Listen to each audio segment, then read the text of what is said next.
Apakah Indonesia tanpa sumber daya alam akan tetap utuh, tetap hidup, dan tetap makmur? Sebuah pertanyaan yang jarang kita dengar. Bahkan mungkin tidak pernah ada yang menanyakannya. Namun, kalau pejabat, masyarakat, dan politikus sepakat untuk mereview cara Indonesia dikelola oleh politikus, oleh pejabatnya saat ini, apakah pertanyaan di awal tadi, yaitu akankah Indonesia bisa makmur, utuh, dan terus tumbuh jika Indonesia tidak memiliki sumber daya alam? Sebelum menjawab, kita coba bayangkan Anda adalah warga negara Liechtenstein yang tidak memiliki satu sumber daya alam pun. Wilayah Anda pegunungan, bahkan untuk makanan pun harus disuplai melalui Austria dan Switzerland. Bisakah Anda tetap jadi makmur di sana? Atau kita ke Switzerland, negara yang tidak memiliki sumber daya alam juga, kecuali arus air sungai, bahkan laut aja nggak punya.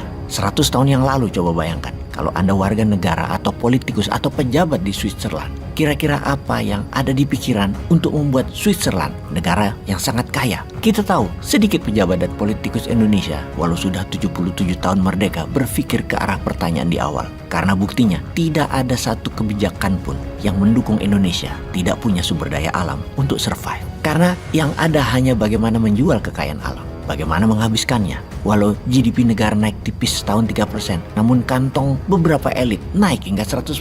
Nggak peduli juga rakyatnya. Coba kita rincikan sekali lagi dari sudut pandang negara lain. Kita ke Saudi. Apakah Saudi ke depan tanpa minyak bumi dan gas alam akan tetap utuh, tetap survive dan bertumbuh? Begitu pertanyaan itu ditanyakan, maka Saudi menjawab berbeda. Putra mahkota Saudi MBS Muhammad bin Salman tahun 2016 mengumumkan sebuah program yang bernama Saudi Vision 2030 dengan terang dan jelas mengatakan bahwa Saudi di tahun 2030 tidak lagi bergantung pada oil and gas 100%. Bayangkan, sebuah rencana yang berani, yang tegas dan jelas didesain teliti selama 5 tahun sebelum tahun 2016 diumumkan dan dieksekusi dengan jangka panjang, multi years, dengan konsisten hingga saat ini. Kita mundur ke Saudi di tahun 1930-an ketika baru menjadikan dirinya kerajaan di bawah bin Saud. Masih negara berbasis pertanian dan peternakan yang masih miskin produksinya, dan baru di tahun 1933 ditemukan cadangan minyak bumi yang besar di wilayah Saudi Arabia tersebut. Dan sekarang di tahun 2030, Saudi adalah penghasil minyak dan gas nomor 2 terbesar di dunia. Ketika dunia banyak menggunakan non-fossil oil dalam pemenuhan kebutuhan energi, terutama green energy seperti nuklir, matahari, air, dan angin, serta kendaraan listrik meningkat, maka permintaan akan minyak bumi dari tahun ke tahun hingga saat ini terus menurun. Saudi saat ini 90% pendapatannya datang dari minyak dan gas, yang 10% adalah datang dari melayani 8 juta tamu Allah berumrah dan 2 juta haji per tahunnya. Kemudian Saudi membuat rencana jangka panjang yang radikal dan berani, yaitu untuk tetap menjadi negara super kaya tanpa bergantung pada minyak dan gas bumi. Program itu bernama Saudi Vision 2030.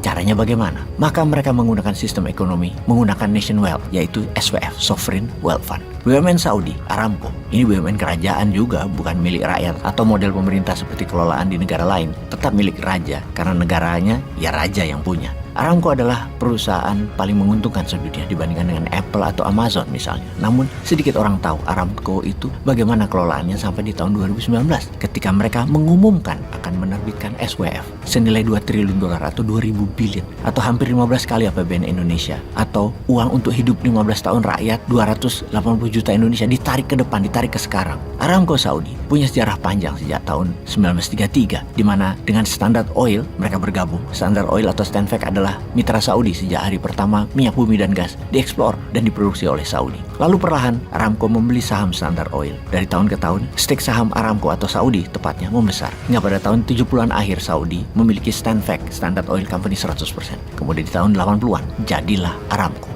Sejak saat itu Saudi Arabia menjadi negara terkaya di dunia, di luar negara sekutu, negara pemenang Perang Dunia Kedua yang mengendalikan dunia hingga saat ini. Namun kalau di abad 20 minyak bumi adalah kekayaan yang menguntungkan, namun di awal abad 21 ini, sejak 10 tahun terakhir kira-kira, 1 dari setiap 6 mobil adalah mobil listrik transaksinya. Dan di tahun 2030 nanti, 1 dari setiap 2 mobil adalah mobil listrik, yang membuat kebutuhan akan minyak bumi terus turun. Karena itulah dalam visi Saudi 2030 akan menggeser dari petrol country menjadi negara jasa dan properti. Dari negara yang 90% bergantung pada minyak dan gas bumi menjadi pelayan tamu Allah dengan kapasitas per tahun 30 juta tamu Allah naik 3,5 kali di tahun 2030 dan menjadi 50 juta tamu Allah di tahun 2045. Dengan fasilitas kelas A, di mana target mereka yang kelas A tamu Allah yang diperbanyak. Semakin tidak murah berhaji dan berumroh ke depannya, namun tetap saja banyak akan berkunjung karena memang dibuat luar biasa mewahnya. Vision 2030 tersebut punya 3 tema. Pertama, menciptakan vibrant society. Kedua, membangun ekonomi bertumbuh subur, penunjang,